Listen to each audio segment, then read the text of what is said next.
Respira, Ângelo, que você vai. Vamos? Ei, caralho, vamos lá. Eita. Oline, você não quer tirar ele. Olha aí, que a gente pega o faço um filme de vocês dois aqui atacando ele, desculpa.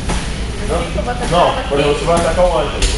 É porque a câmera só pega esse canto aqui. Eu quero fazer todo mundo nesse lugar aqui, porque a gente tá fazendo um filme aqui, fazendo um DVD. Respira mais um pouquinho.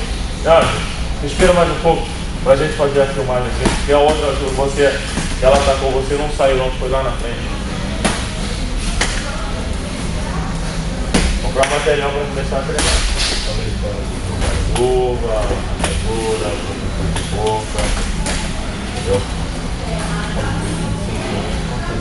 Cara, 16. Entendeu? Não compra uma vagabunda não. Olha, Marcelo. Vai levar aula? Vai? Já fui, já. Acabou? Não, Olha.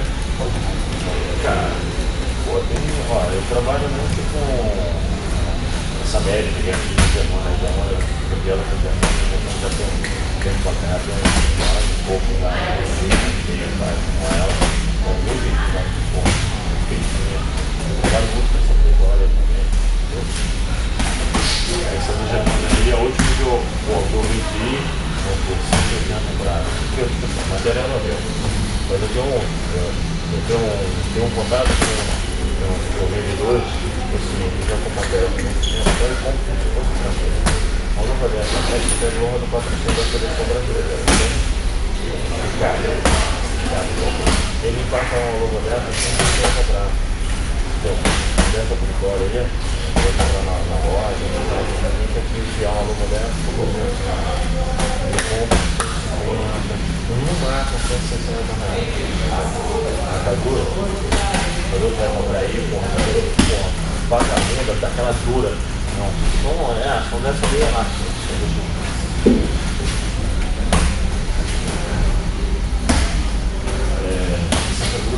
Essa guarda aí, Gemona, tá baixando.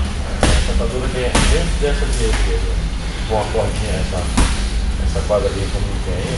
Ele quer vender uma atadura ruim pra caralho, por caralho. É um material ruim. Tem essas bolinhas lá pra fazer até meia lá. Bom, 35 reais. Produto de boa, pega lá pra comprar. Produto de boa que é sempre, eu já fecho, já pego na loja, jogo na loja e pego pra você. Então, custa aqui 20, no máximo 25 reais. Tempo. Aí.